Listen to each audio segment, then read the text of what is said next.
Hi, everyone. Welcome to the Weird World podcast. Well, hi, my name's Carrie. I'm Dean. Hey, Dean. Hi, and we're going to bring you the exciting, riveting conclusion, part 2 of the Amelia Earhart and Fred Noonan disappearance. On part 1, quick recap, as you know I'm wont to do. We talked in part 1, we talked about Amelia Earhart's upbringing, what kind of brought her to the place where she became fascinated with flight and really wanted to be a pilot at a time when there were not a ton of female pilots. She wasn't the first one, but it was still pretty uncommon. Talked about some of her triumphs and tribulations, especially her flight across the Atlantic, where even though she didn't do any piloting there because of the weather, she was the first female to cross the Atlantic by plane. She became an instant celebrity. She did some more amazing flights and some very long distance flights, broke some speed records, and became quite the accomplished pilot and very, very famous. People called her Lady Lindy.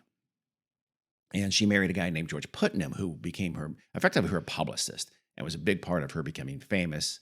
And things are going great. They kind of ran out of things to accomplish for her. One of the last things was for a female pilot to travel entirely across the world, to circumnavigate the globe, and she was going to do it across the equator, and I think it would have been the longest flight ever. I'm not positive about that. Yeah, continuous circumnavigation, and so she did, and she did a great job. They got almost all the way. 22 of the 27 or 29,000 miles were done. They landed successfully in Lae, New Guinea. Next up was the most dangerous leg, where they had to land on this little tiny speck of land called Howland Island. They had lots of help from the Coast Guard. Franklin Roosevelt, the president at the time, ordered it and offered to help her with radio navigation. And that's really where we're going to start. As you know, the end of that was she disappeared. Right. She and Fred Noonan were not found. The Navy and Coast Guard together spent $4 million, $7 trillion in today's money, on a 16-day search for her, where they searched a section of the Pacific Ocean larger than the state of Texas.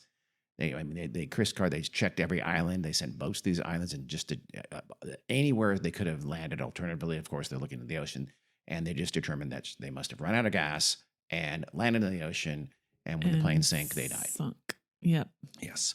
So that's where we ended. We're going to start with what I kind of teased a couple of times last time, if you recall, in part 1, which is the probable reason why they were in all likelihood doomed as soon as they took off from Lae, New Guinea, because they were going to have to rely almost, not exclusively, but almost certainly have to be helped by radio navigation to find Howland Island. It was a tiny bit of land. Fred Noonan was going to navigate by the stars, essentially celestially navigating by stars and planets.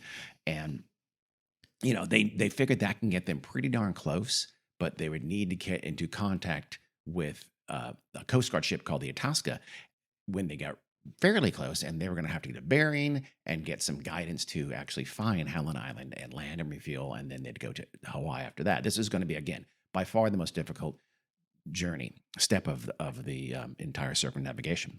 So again, we're in July 2nd, I guess it's now July 3rd of 1937. There's a whole international date lines and stuff like that. It makes it very confusing. But essentially when I was looking into this, I found out that the radio situation was a complete, utter screw up. It's not completely, Fred Noonan wasn't a great radio navigator. They had earlier had someone, Harry Manning, who was going to be a part of the navigation team. In fact, the primary navigator, but he quit. It's not clear. I think he did, though. He kind of took himself off when Amelia crashed the plane in Hawaii, and he decided to no longer be a part. And that was before they ever started. They were going to go the other way around. That was on the first leg of the first attempt to circumnavigate the globe that ended in failure after literally one leg of it from Oakland to Hawaii. And they then decided to go the other way. They're going to go east. So first Miami and Africa and into India, and then to, I think they landed in Java, and then they ended up at Lae, and now it was going to be on Howland Island. Fred Noonan, just frankly, probably just wasn't up to that kind of, or didn't have the expertise in radio navigation. I have a question. Yes. Why were they able to make it as far as they did with his lack of skills? Now, he was a good navigator. Just this was now going to take a very sophisticated, specific radio navigation, and they hadn't been using that. They had to some extent. And if everything had gone right, they would have made it. But things don't go right, and you'll see why in a second here. That's what I'm going to talk about right now. By the way, this part of it relies very much on an article in the Naval History magazine, which published by the Naval Institute in December of 1993 by a retired Navy captain named Almond A. Gray. And it's very technical. Yeah. So I'm going to dumb it down because I understand all the technical stuff about radios, but I'm not going to rely on listeners to understand the very hyper-technical stuff about the radios the way I do. And so here's the story, basically. So in early 1937, remember Amelia, they had the plane fitted with a brand new radio in Oakland. It was made by a guy named George Angus, put it in, and it was made by a Pacific division of Pan American Airways. It was the kind of system that Pan Am had put into place, state of the art, very sophisticated radio navigation. They had put some stations all over kind of the Pacific, in Oakland, and then in actually in Alameda, and then in Oahu, Midway Island, Wake Island, Guam, and Manila in the Philippines to help them with their navigation to East Asia. And so they were going to use that system because they had one on Wake Island, which wasn't and Midway, and they were going to put a temporary one on Howland and also on the Itasca to help Amelia and Fred find Howland Island, right? And the Itasca was anchored just off of or nearby Howland Island. And it was state of the art, and they showed him how to use it, and they knew how to use it, but some things are going to happen here that are going to make it both one thing that was physical was not under their control, another thing that was just confusion and miscommunication and was under their control. Both those things happened, and this is why they were never able to get any guidance whatsoever from the Itasca or from Howland. So, and it's very complicated, but when Amelia ground looped the Electra on that aborted first attempt in Luke Field in Hawaii, she damaged the undercarriage. And when they sent it in for repairs, and I think they had it repaired in Miami, the person doing the repairs completely took out all of the antenna stuff and the gear. They removed it completely. Okay. And again, this was very sophisticated. It was very new. He wasn't the person who had done it back in Oakland by the people at Pan Am. And so they should not have done that. She didn't understand how do not screw with that stuff. Yeah. And so they allowed that to happen. I don't know if that was Amelia's decision or George Putnam's decision or what, but they allowed that or maybe person in they Miami didn't know do anything that. about it. Maybe not. I don't know. It's hard to say. I think she would have had to give clearance for something like that, or someone on that team would have had to give clearance for something like that, and said, "We, do this, do that." And so she just didn't comprehend, or they didn't comprehend, I should say. And what it meant was that when they redid it in some, again, a very technical reason, it meant that one of the antennas, which is critical, was just not going to receive enough energy to use certain frequencies, and they were they were going to use those frequencies on the flight, and so and that didn't ruin it completely, but it meant that it precluded any. I'm going to quote from here. This not only foreclosed any possibility of contacting ships and marine shore stations, but precluded ships, most importantly, the Itasca and marine shore-based DF, that's radio talk, stations from taking radio bearings on the plane. So they needed that frequency. That's how they were going to get the bearing on her plane. What they had done with the antennas made that difficult, if not impossible, to happen. So they now, as this article says, Earhart had now cut her options severely. And I guess I think they removed some of the antennas, and the remaining antennas were very short, so it drastically reduced the power radiated on the two high frequencies, quote unquote. Okay. And that was important because she was going to use this is where the miscommunication comes into play. She was going to use some very high frequencies, and they didn't know that. And so I think what happened is that when they got to Lai in New Guinea, George Putnam I think he was in Howland. He was going to wait them. He had come over on one of the ships to Howland, I believe. And they had these three vessels, the Ontario, the Swan, and of course the Itasca. The first two were naval vessels. The Itasca was a Coast Guard vessel. They were going to be in the area. there were all options for them to contact. The Itasca was the main one, but they had options for the other two as well. And Amelia was asked to essentially, what frequencies do you want them to use? So Uh-huh. she knows. And so she said, and she gave them these 3 frequencies that for each ship, one for the Ontario, one for the Swan, and one for the Itasca. But again, it gets very technical. She was speaking in they were at the time, they were changing how those frequencies were expressed. And she was using an old version of how those frequencies were expressed in terms of like kilohertz or something like Okay. that. I'm going to quote again from the article. It said, quote, in 1937, it was still common to describe radio emissions in wavelengths expressed in meters rather than in frequencies expressed in cycles per second. So what happened is that Earhart was using, I believe she was using meters, and they were, and those naval ships and Coast Guard ships had already transferred to kilocycles per second, like KCS, like Yeah. So when she's saying, "Oh, do it at 750," that would translate to 400 kilocycles. So 750 meters became 400 kilocycles, and 900 meters became 330 kilocycles, things like that. So they're But speaking different. Aren't these different numbers physically on the equipment that they're using? I don't know, but still no. She's just saying use 750. Well, I know, but how do you find 750? You dial your thing to 750, right? Yes, but she's thinking they're going to do. She's using a different frequency. I don't know, but it did. I don't know. I guess if the numbers are in the same ballpark, they're pretty far off. They're actually, not, so. but I mean, it's not like her range is 500 to 2000 and the other one is 0 to 10. Yeah. You know what I mean? I don't know the answer, but essentially Amelia Earhart didn't know what she's doing, and they didn't know either. It was like I said, it was a true 2-person miscommunication. They should have clarified. Yeah. One of the 2 parties should have clarified. Okay, what are we talking about here? But they did not. This sounds stupid. It does sound like a crazy error of just a miscommunication. And Amelia Earhart nor Fred Noonan didn't know how to translate between the 2. They weren't aware. They were using kind of an old style. Okay. But my guess would be the Coast Guard is aware. It's like, are you talking feet or meters when they're right in the process of moving to metric or something like that? I don't know if there's that. Or when it's clear that she doesn't, but they heard her. Yeah. Yes, they heard her. We'll get to that in a minute. Okay. So transmitting and receiving are on different frequencies? Completely different ways of being sent, essentially.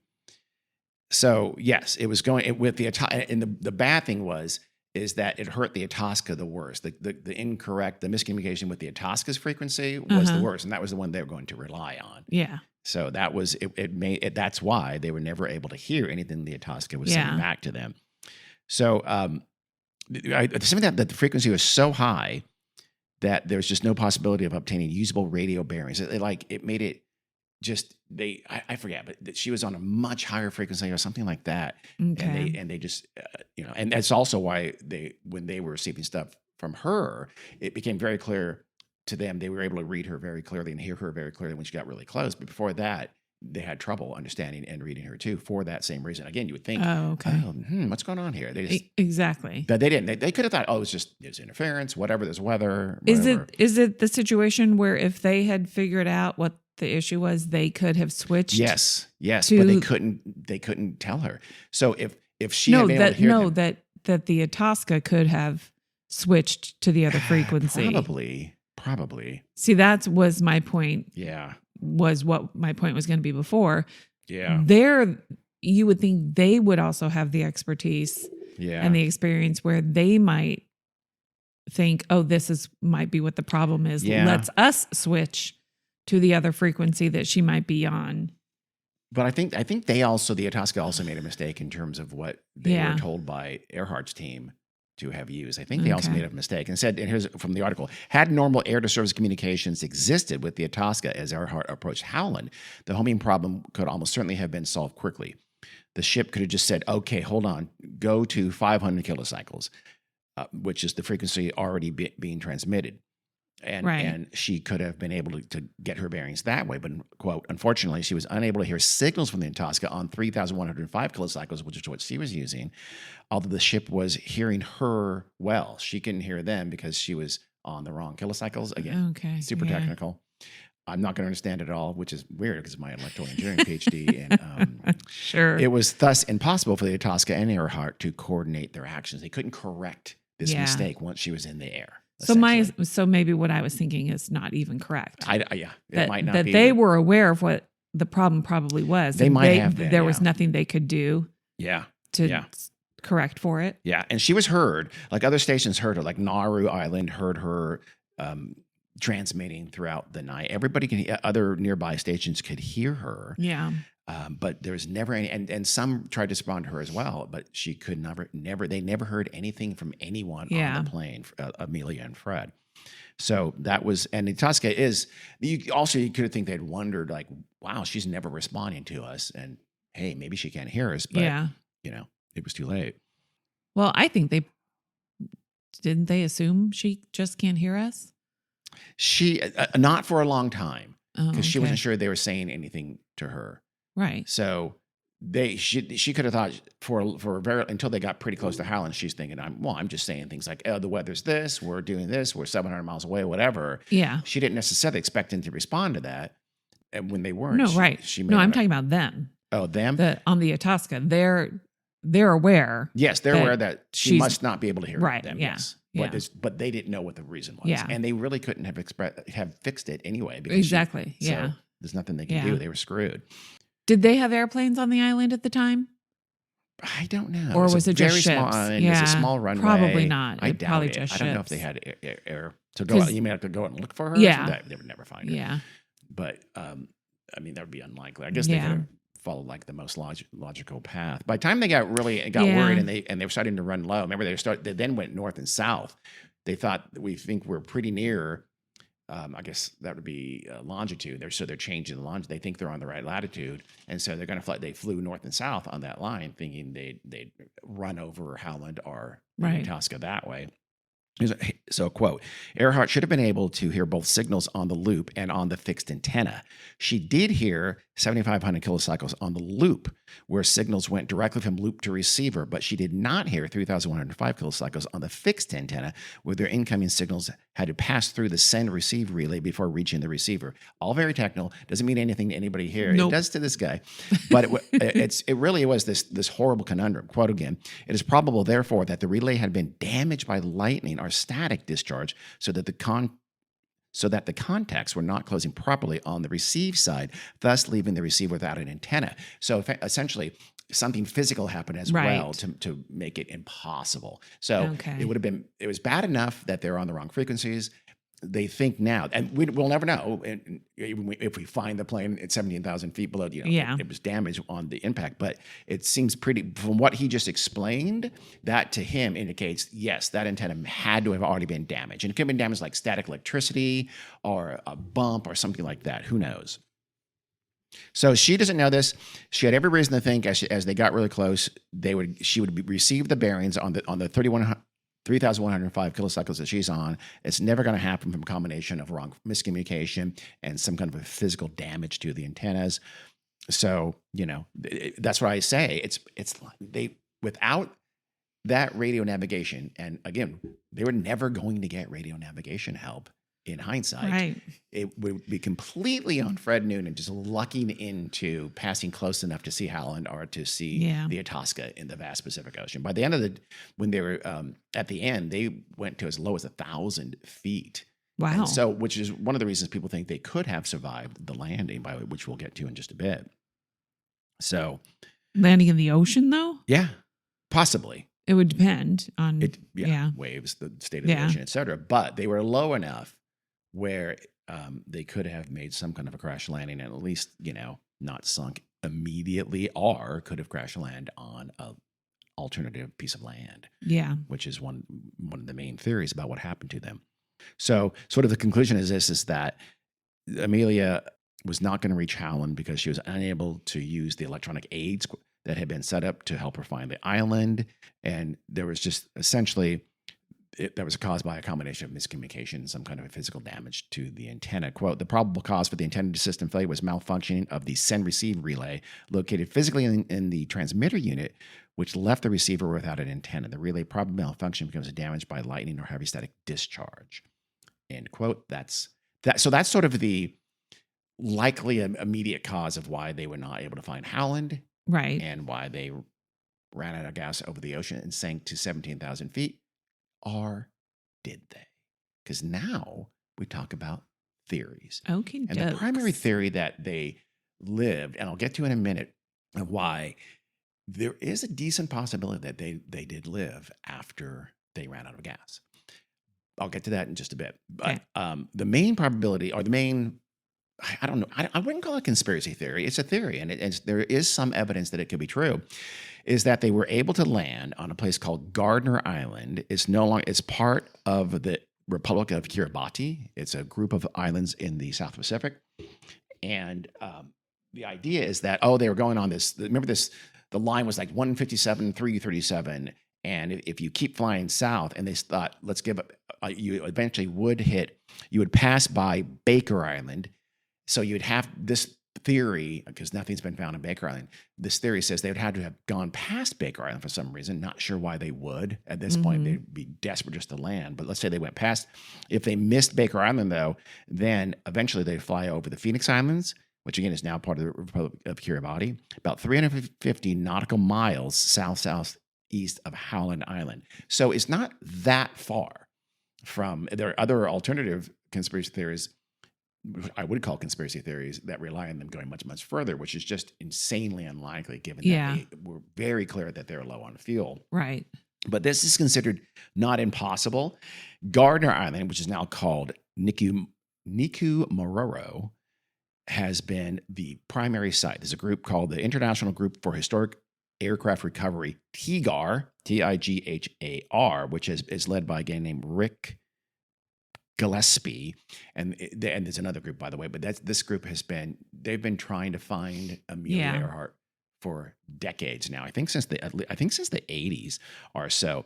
And so their theory is that she was able to land on a reef just right off of Gardner Island and live for at least a while. And what they say is that the reason is this: they have found some artifacts that were interesting, at least interesting for a while. So and by the way, there's other parts of this is that right away there were we think there were some hoax calls and hoax radio transmissions from people out there. Because remember, it was pretty quickly news got out that same day that Amelia Earhart was lost. The Navy's looking for him. Yeah. So in the ensuing days, there were almost certainly some hoax, like, and some people with ham radios and things like that were picking these up and reporting them. Right. And some people took those serious, and they're kind of just, they're idiotic. Those are ridiculous, and we can dismiss them out of hand. Like one woman said in Oakland, I think, said, I heard this woman claiming to be Earhart and said that Noonan was seriously injured or something like that, and that, she said something about a woman named Marie, and it turned out Fred Noonan's wife was named Mary B. And so, and like the man said, water's knee deep, let me out. What's happening? And another person said that they heard this woman saying, George, get the suitcase in my closet, California, unquote. And then, so people, sleuths, I guess, of the time, web sleuths of the day, I don't know, this is 1937, are saying, oh, yeah, because it was later reported that Amelia had told her sister that in the house in California, she had a suitcase of her private stuff. And if she didn't come back from the plane, she was supposed to go get that suitcase. It's like, oh, really? So she's stranded, and she's going to rely on anyone who's hearing my radio thing to remind her sister. Tell my sister to get the suitcase in California out of, that's just stupid. So there are, not what we will see in a little bit though, there were very likely though some radio calls after they would have run out of gas that I personally think were probably real. So we'll get to those in a bit. Okay. But the Gardner Island hypothesis said, again, they would have landed on this reef.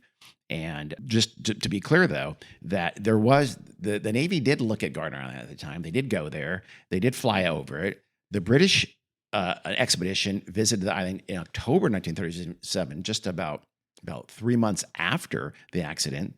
or after Amelia disappeared, and even George Putnam paid for a search to go to the Phoenix group of islands. None of those people found anything. Yeah. In October, again later in October, Eric Bevington and Henry E. Maude visited Gardner Island with some potential settlers. These were British people who were, because it was uninhabited at the time. Uh-huh. It was then later to be inhabited. And they walked all around the island, and they didn't see any evidence whatsoever of a plane or anything. I mean, it was, I think, I get the feeling it was at least thought of as a potential landing spot for them if they had not been able to find Highland at the time even. Yeah. In about a little more than a year after that, in December 1938, a bunch of workers landed on the island, and they were going to start a settlement because they were going to try to build a colony on this island, and they didn't find anything, and they were doing some digging and such. In 1939, a U.S. ship did a survey of the island and found nothing. So it's tough. The Teagar, those things stand in the way of Teagar being right that they landed on Gardner Island. Those are a lot of things to stand in the way. But in April 1940, the people there discovered a skull buried in the sand. And they searched the area, and they found it was some bones, a bottle, a shoe, a sextant box, and it was, I think that's it. And they found it on like the southeast corner of the island. So Gallagher was the British, whatever, governor general or something like that. In September 1940, he told his superiors about this, and he radioed, quote, that he had found a skeleton, possibly that of a woman, unquote, along with the old-fashioned sextant. The problem was, of course, the sextant was later found to be part of an old hydrographic survey that had been done years before. And in fact, they traced it back to that same USS Bushnell, that naval ship that had searched it in 1940. Earlier, it had done that hydrographic survey, and they identified that sextant as coming from them, which was, I think before the crash. Well, then what about the skeleton? I'm sorry, in November 1939, before the sextant was discovered, so it almost certainly came from the naval ship. Yes, you're good point. The skeleton, those were sent to be discovered, but it took years, or a little while anyway. In 1941, a doctor at the Fiji School of Medicine examined the bones and did some measurements, et cetera, and used like the formula for how big people were and things like that, how large, what the height was, and those kinds of things, and he decided it was a, quote, short, stocky, muscular European, or even a half caste or person of mixed European descent, unquote. Probably 5 feet, 5.5 inches tall, which shorter, by the way, than Amelia. She was 5'8". Okay. So, and wouldn't have weighed nearly that much either. She was not stocky by any means. She was wispy thin. She was 5'8", 118 pounds. How can you tell stockiness? From the bones? Yeah. Bone experts. It's like radio thing. Again, I could tell you the technical reasons why you can discuss bones and translate that into weight. I could tell you, I could have a whole discourse right now on that subject if you want. Yeah. A learned discourse. Yes, please. I decide not to, though. I'm later, Carrie, offline. We'll damn it! Stop calling me out. I don't think they can tell things like that. Well, of course they can. Yes, they can. What if you lose weight? What if you gain weight? They also decided that the skeleton was 45 to 55 years old, and Amelia was just about to turn 40. I think she's 39. How do they tell your age? Like tree rings. We have rings like trees, I believe. Exactly. I'm pretty sure. So, some research to do. Okay. The bones, unfortunately, were misplaced in Fiji and were lost, but then much, much later, an episode in 2015 of Expedition Unknown with my pal Josh Gates went to Fiji, and they went to the Fiji School of Medicine. They were able to find a box that had been deposited in 1968 by the School of Medicine's like the head's wife or something like that. Yeah, and that indeed include some bones and a skull. So that's where it happened. They did a DNA analysis, and again, that DNA analysis decided it was male. I don't know. They must have not had the pelvis bone, because you can tell the pelvis bone immediately if a human is male or female. So that seems to be in the way. But in 1988, TGAR, they began their investigation. They had someone look at that, and that person decided it could be a female. But then later there'd be another look at the bones, and that person said, no, probably a male. So it's what that's done, it served to make it like, oh, we're not sure. Yes. It seems fairly clear it was a male and not a female, and it was not, and too short to be Amelia. Yeah. I have also heard the whole pelvis thing is not as really? as cut and dry as they I didn't know that. Led us to believe on CSI Miami. Those pelvis expert bastards. God damn it. So they started checking Niku Mororo. Can I just call it Gardner Island, even though it makes me a colonialist? They found like some aluminum panel, some improvised tools, a weirdly cut piece of plexiglass, and a size 9 woman's cat's paw shoe heel. And they thought, these could be from Amelia and from Fred Noonan. I don't know. I was hoping you knew that. You're the one who's the fashion expert, Carrie. I've heard of kitten heels, but not cat's paw. I don't know. Would she be wearing a cat's paw shoe? I was going to say, that sounds like a fashion shoe, not a boot that she would certainly be wearing. Here's where you lose a little faith in Tegar and Rick Gillespie, because they said the aluminum panel artifact had the same dimensions and rivet pattern as the one showed in a photo of the plane with the Electra that they flew. And he said, quote, to a high degree of certainty. He's basically saying, this is a rivet panel off of the Electra that Fred and Amelia flew. In July of 2017, though, the New England Air Museum took a look at that, and they unfortunately had to tell Rick and Tegar that, quote, the unique rivet pattern of the aluminum panel precisely matched the top of the wing of a Douglas C-47 Skytrain, which they have here in inventory at their museum. Sorry, bro, it was not from an Electra, despite your, quote, high degree of certainty. So essentially everything about the Gardner stuff that Tegar and there's another group involved have found has been almost certainly, debunk's not the right word. It's like we looked at it and it doesn't fit the story. It's not from the Electra. These things aren't in all likelihood from Amelia. Those bones were not Amelia. Certainly weren't Fred. They're way too short to be Fred. So sorry. In 2019, National Geographic paid for Robert Ballard, the famous submariner, famous oceanic explorer who worked with James Cameron and is very famous for, he's the guy who found the Titanic. Yeah. And they searched all over that area for it and came up with nothing. And a quote from one of the persons on the Ballard expedition said, we felt like if her plane was there, we would have found it pretty early in the expedition. They did just an exhaustive search of the area. The thing is that these islands out there, a lot of them are like tips of mountains. And so they have a reef or something like that, but then it falls off to very deep ocean. Yeah. So it's possible that the plane would have eventually worked, or pretty quickly could have worked off. So, and they could have lost the plane even maybe days after, maybe a storm hit, something like that. And the plane fell off the reef shelf down to the deep ocean and no one ever found it. Mm-hmm. So it's possible, but so far the artifacts that Tegar and others have found have proven almost certainly not to be the remains of either Fred or Amelia or any kind of remains of the plane. Yeah.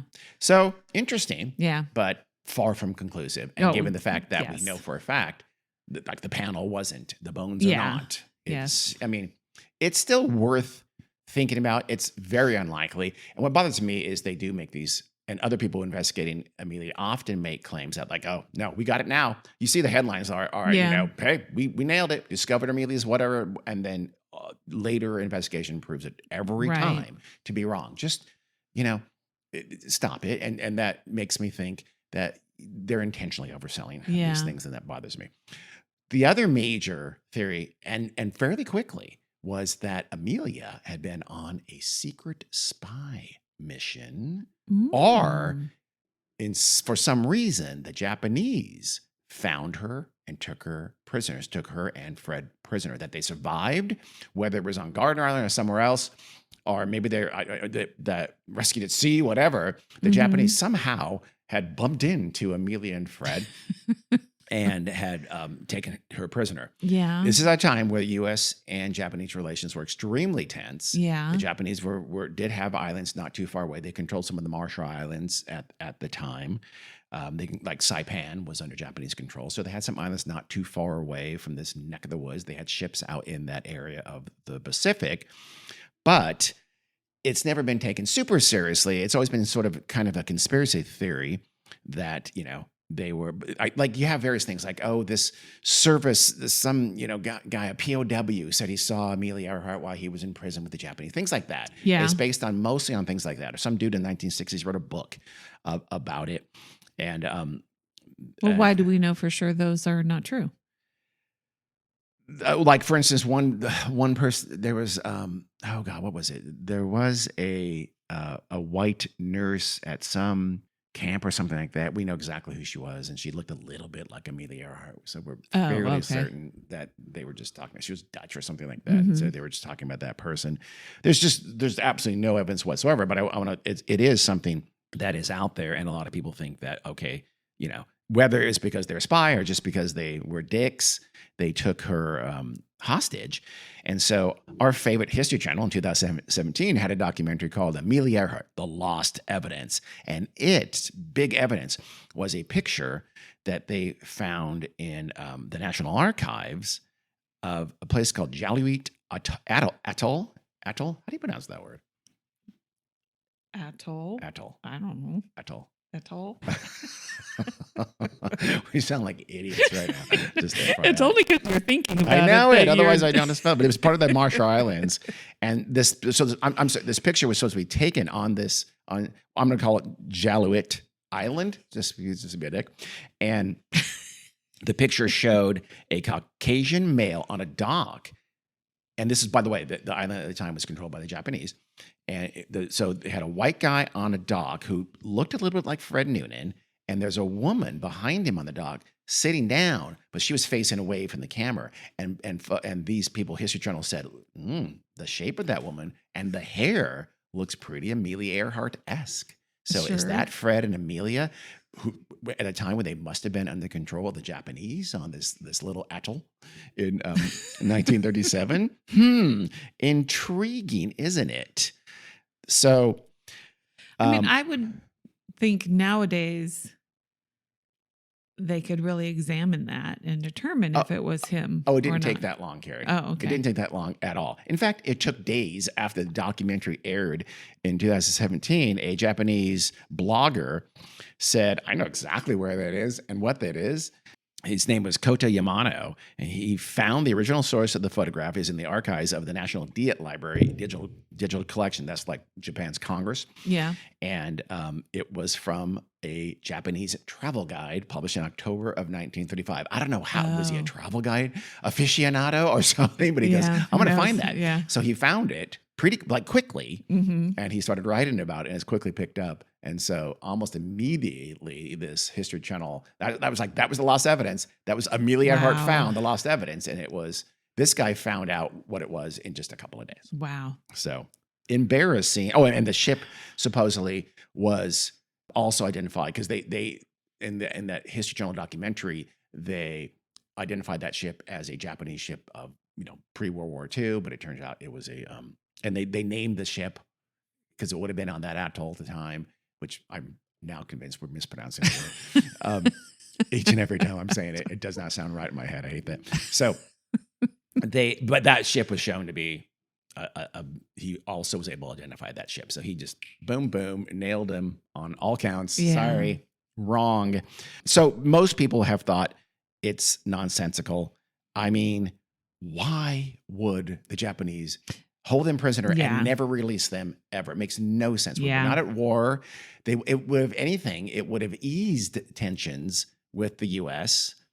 And maybe got the U.S. to sell them oil. This is at a time where, ironically, the U.S. not selling Japan oil. And I don't know if it's just before that, or that was certainly under discussion, which was essentially indicate that when that happened, when FDR chose that policy, it made war with Japan from Japanese point of view almost inevitable. Yeah. Because they knew they would wither, their empire would wither without U.S. oil. So I was going to say, at no point were there discussion of prisoner swaps? Or before that, no, why would they ever do it? They could have said, hey, we rescued your hero. Yeah. Sell us oil. Or just, it could have eased tension. There's no reason they would have kept them. And certainly, kept them all that time and nothing, Unless they killed her. And yeah, that's true. But there's no reason. And here's it. The whole claim probably starts thanks to George Putnam. He was tight for money. He needed the money again. So in the early 1940s, he sold the rights to someone wrote this screenplay that was had this kind of a totally fictionalized Amelia Earhart story, and had her being played by Rosalind Russell, by the way, eventually in the movie. It's called Flight for Freedom. But the idea was that the screenplay was that she was on a spy mission and she was captured by the Japanese, but she kind of heroizes her. Remember, this time Putin is saying they drowned, they ran out of gas, they died. Yeah. We stop this nonsense kind of a thing, right? So he was saying that in public. In private, he sold them the rights and allowed them to use that for like $7,500. Yeah. And still like, oh, I'm so disgusted with this terrible movie while he's taking their money. He did that again with an article in 1943 where he took a cut of an article that posited the whole Japanese spy theory too. So Putnam, at the same time, he's publicly saying what nonsense that is. Right. So he's not a great guy. Yeah. And so that's where that kind of got fed by that movie and that magazine article. This is back when magazine articles were a big deal. Mm-hmm. What do you think? The magazine article paid $4,000. Wow. Which is just like $100-something. Wow. Today. I know. That's crazy, isn't it? Yeah. The magazine and the magazine writer gave a cut to Putnam for Putnam's cooperation. So yeah. Good Lord. I know, that weird. I would never. I mean, you can make good. I always remember that because Kurt Vonnegut, one of my favorite authors, made a good living from selling short stories to magazines, and then he was just financially crushed when TV came around in the early 50s and destroyed fiction in magazines and entertainment, and had to eventually become a sob salesman in Cape Cod, Massachusetts. Really? Because he couldn't make enough money to support himself on short stories anymore. That's when he then turned to novels, which you can still make some money on. But short stories you could be a very well-to-do short story writer. Yeah. I've just been informed by Carrie that the pronunciation is either atoll or atoll. So we've been, I think we pronounced it 3 or 4 times by now. Yeah. We're probably talking too much about the pronunciation atoll. To finish up the Japanese conspiracy theories, that some people even go further and say that Amelia Earhart was in fact Tokyo Rose. The infamous propagandist who we know exactly who Tokyo Rose. Yeah, and she was an American of Japanese descent who was not Amelia Earhart. So the Gardner Island theory is considered like highly unlikely by experts, but to some degree possible, and certainly not. I wish TGAR would be less certain of themselves, and the other people looking into it would be less certain of when they find these things. Yeah, or at least express themselves more carefully. But at least it's possible. The Japanese, it's considered nonsensical. There's no motivation for it. We certainly would have known by now. They kept very good records of those things. There's no reason to have kept it secret. Even if someone got mad at him, killed them both or something like that. There's just no evidence. And we know it came from just George Putnam being hard up for money. The other island theory that's like Gardner but less likely is the idea that they landed in New Britain, which is a lot further away. It's 2,200 miles away from Howland, I believe, to the south. Essentially, it would have them kind of going backwards. Yeah. Effectively, which makes no sense. It's northeast of the mainland of Papua New Guinea. So for that to have been true, they'd had oh, shit, give it up. We're not going to find Howland. Let's backtrack and find ourselves. That's, of course, ludicrous because they would have never had enough fuel. They were very low in fuel already. They couldn't have gotten that far. 350 miles to Gardner Island, maybe. 2,200 miles to New Britain Island, absolutely no chance whatsoever. Well, would that make any sense with the transmissions that the Itasca did get from them? No, they never said anything about that whatsoever. Yeah, Remember, the last thing they said was we're flying on 157, 337 going north and south. Yeah. That's not the direction they would have. So this is dumb. This is based entirely on, in 1990, a guy named Donald Angwin, who had fought in the Australian Army and during World War II, and he was on the campaign in New Britain when they took that from the Japanese. And he said he and some of his mates, I'm assuming that's how he expressed it, I guess, Sure. on April 17th, 1945, were in near a town called Rabaul, and they said they saw a plane in the jungle and became convinced that it was Amelia Earhart's Electra plane. Okay. Why they thought that, I don't know, but they found this twin engine wreckage, and it was sort of an unpainted all metal aircraft, which hers was. She didn't, she didn't goose it up or make it look pretty. Goose it up. I don't know. People say that when you talk about painting planes. Airplanes. It's known as goosing it up. So when remember PSA used to have that smile on the front of their airplanes back in the olden days? They goosed it up. A lot of people say that, Carrie. I've heard it. PSA? Pacific. You don't remember PSA? An airline that was California in the 80s and the 70s. It's called PSA? PSA, yeah. What did it stand for? Pacific something airline. I don't know what that's for. Southwest or something like that. Pacific Southwest Airline. And they had smiles on their plane, and they did the two of the windows looked like it could be eyes, so the front of the plane looked like a smiley face. I do recall a smile on an airplane. And you also remember they said they goosed it up. They would say, "Hey, we goosed up our airplanes." We goosed it up by painting smiles on our airplanes. Thank you. Now you recognize that phrase. Is it TSA? No, it's not TSA. It's a current thing that checks your baggage. PSA is also a current thing. It's called a public service announcement. Okay, so that was the New Britain theory. There are some crazier theories. For instance, some people have posited that Amelia Earhart was tired of being Amelia Earhart. So she disappeared herself and she assumed a new identity. In November 2006, the National Geographic Channel aired episode 2 of its show, Undiscovered History. Oh, how shameful, the National Geographic Channel. Even that Geographic magazine is such a proud magazine. The channel is it's owned by the same people who do the History Channel. It's just absolute nonsense. It's embarrassing. But they said that this documentary said that, or this episode said that Earhart had survived the flight, and she moved to New Jersey, changed her name, remarried, and became Irene Craigmile Bullum. True story. Wow. This was their argument. It was based on a book published in 1970 called Amelia Earhart Lives by some crazy dude named Joe Kloss, based on his research, or based on the research of some Army guy named Major Joseph Gervais. Irene Bullum was a real person. She had been a banker in New York in the 1940s. And by the way, she denied ever being Amelia Earhart and filed a lawsuit requesting $1.5 million in damages from those guys. I think McGraw Hill basically pulled the book, and I think she dropped charges. They probably paid her a little money as well. Did she look like her or something? Not really. It's a ridiculous idea that it's just craziness. And they documented her life history. Everybody knew who she was when Amelia Earhart was alive. It's just a stupid thing. And of course, in 2006, even though back in 1970, McGraw Hill pulled the book off shelves, they later republished it probably after Bullum died, which is pretty sleazy. And the National Geographic Channel, anyway, picked it up and ran a documentary on it, even though it's absolute knowing nonsense. I mean, words fail me for the sleaziness of those horrible cable channels. So those are the various theories, if you want to call them that, for that Amelia lived on in some form or fashion. And again, so there is this idea that she lived. Again, the dominant theory is that no, they died. They sank almost immediately. They didn't get to the life raft and they died. Mm-hmm. Here's the thing.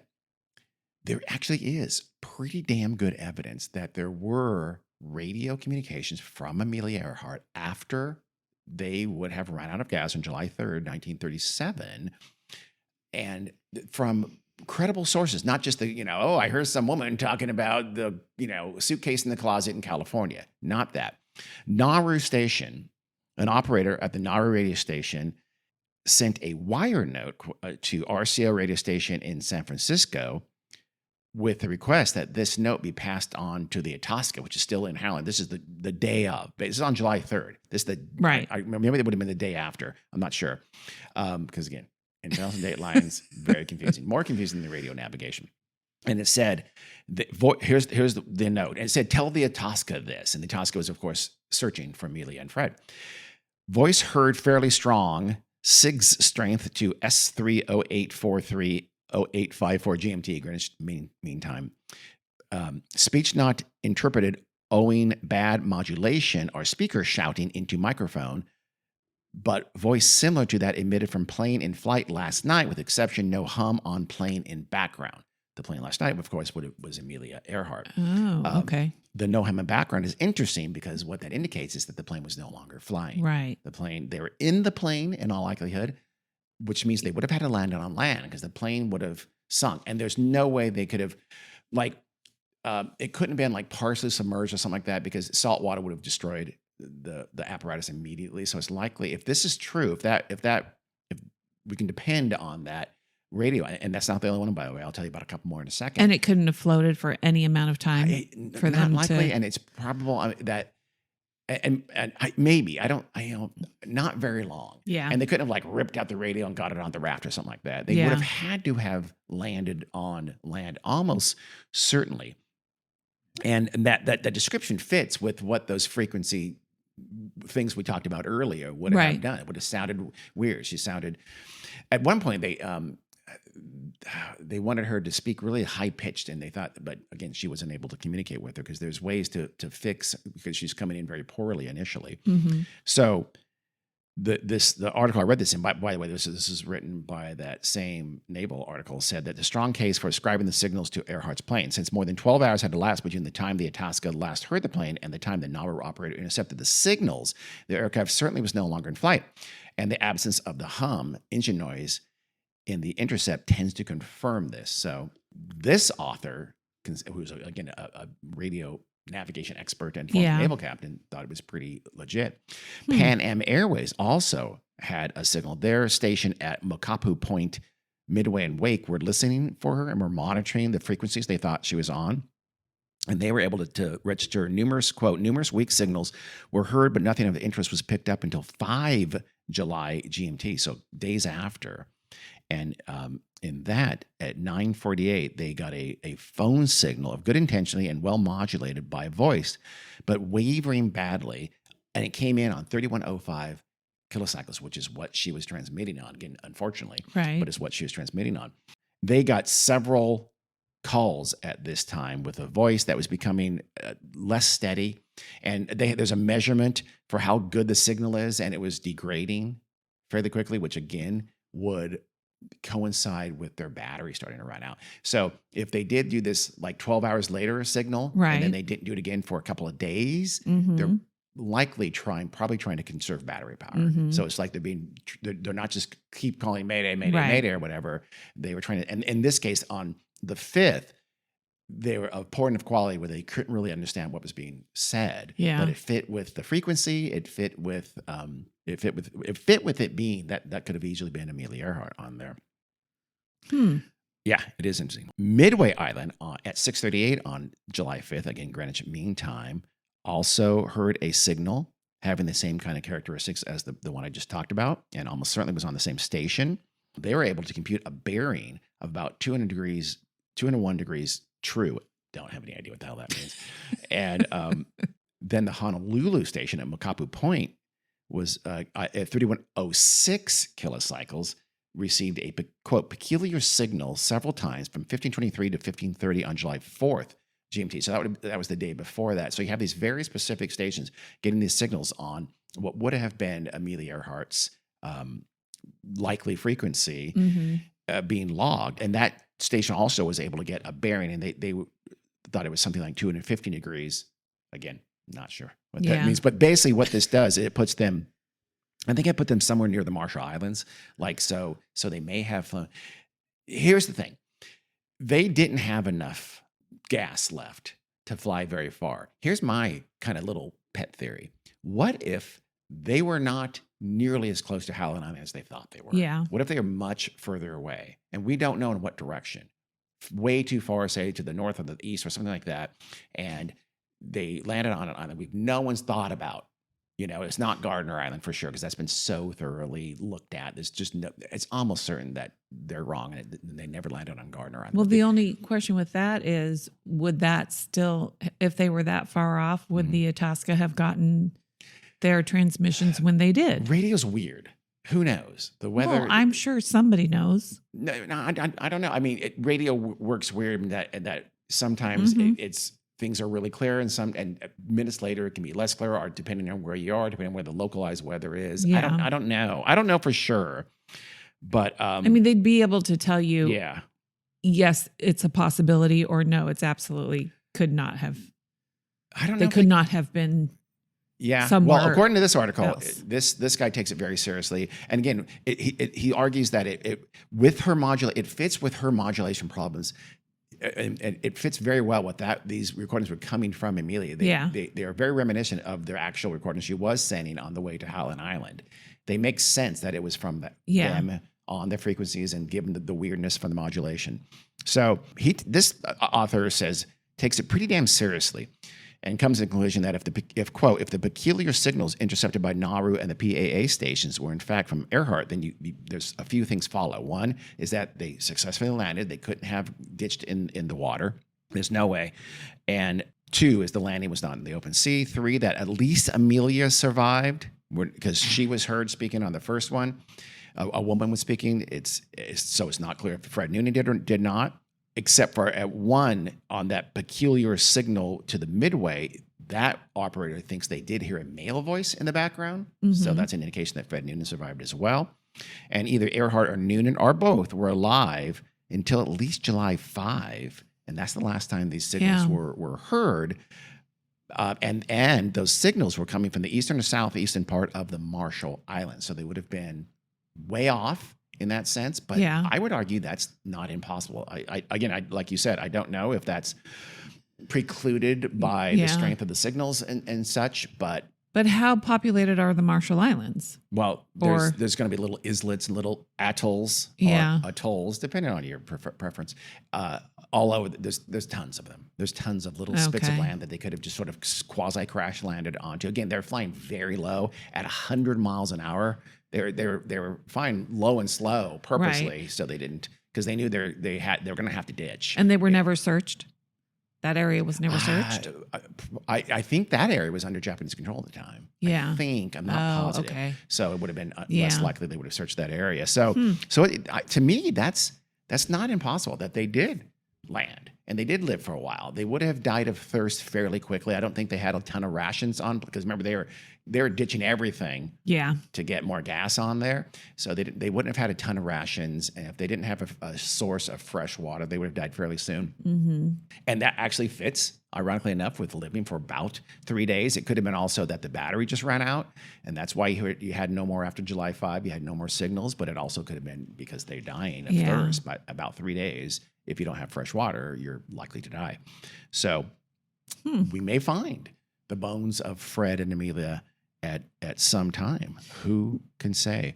Also, if they actually landed the plane on land, wouldn't the plane still be somewhere, or parts of it? Unless it got washed out. Maybe it's a very, very tiny spit of land and it got washed off by a storm. And again, if it's on one of those islands where it's on a shelf, it's in deep water. Yeah. It could have been days later. Who knows? Or if they're not being searched, if that area wasn't being searched, it could have been months later, weeks later, months later, years later even. So most folks think that it was very poorly planned, and the cause of the failure of this expedition was just a lot of bad planning. He said they messed up with the radio, but the whole getting to Howland Island was going to be difficult. It was a little bit rushed. Amelia was very gung ho for it. She was very brave, but it may have been a little bit, reckless too as well. And she, and I'm not going to badmouth her piloting skills. A lot of people, there's, just FYI, I think, did I mention this? The Wikipedia article is very pro Amelia. Yes, yeah. But like I said, other folks have said she was not a great pilot. She did crash quite several times. Yeah, and Fred Noonan was fired from Pan Am for being a drunk. Well, yeah. So it's possible that he was who knows? He could have been hungover or something like that during that flight. So we'll see. Maybe someday.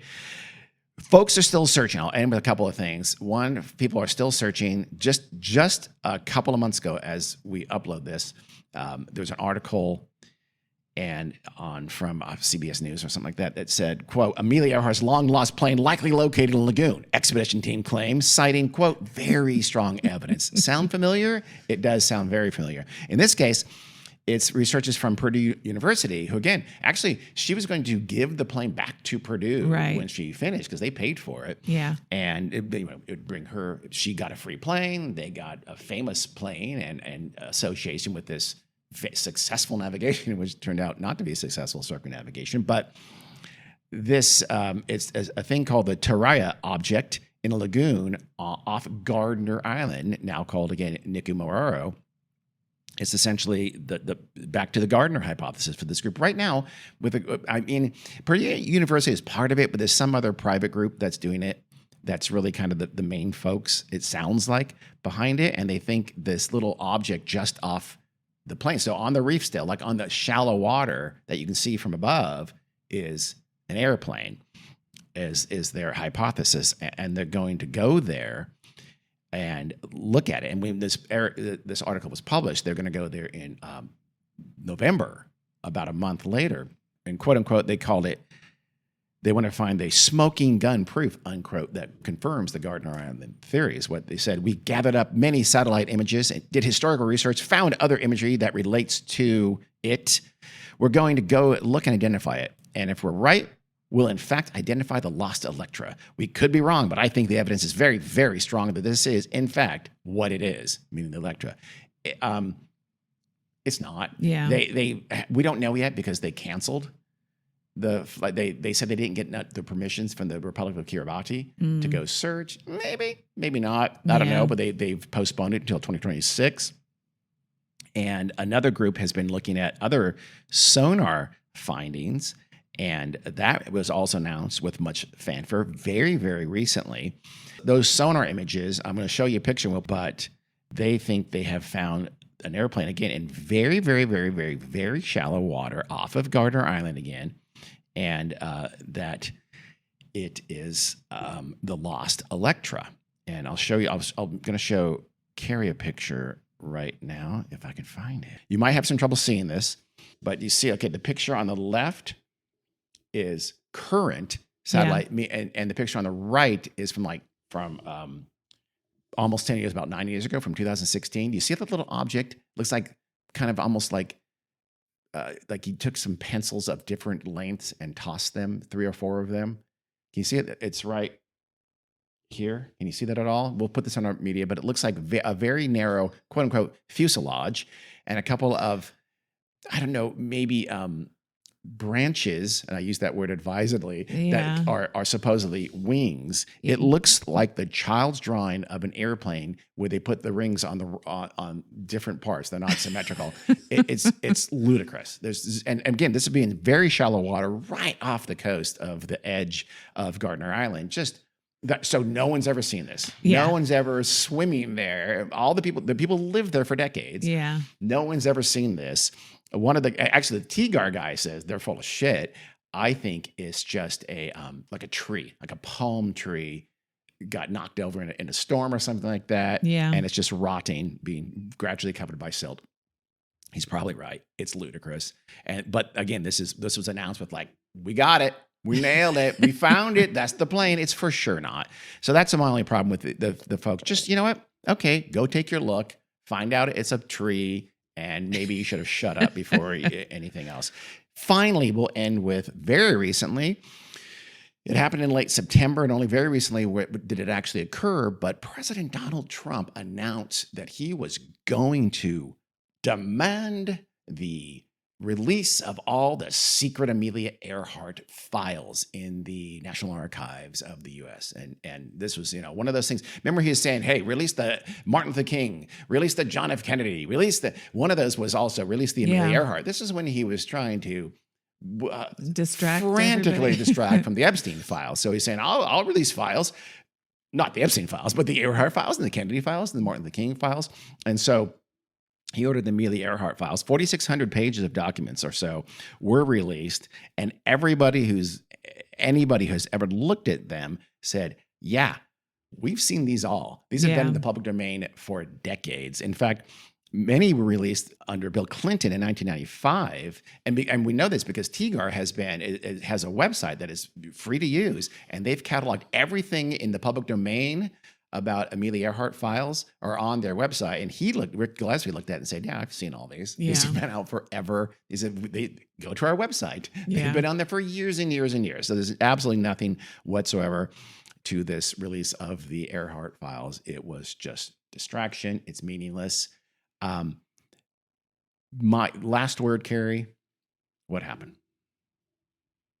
What do you think happened to Amelia Earhart and Fred Newton?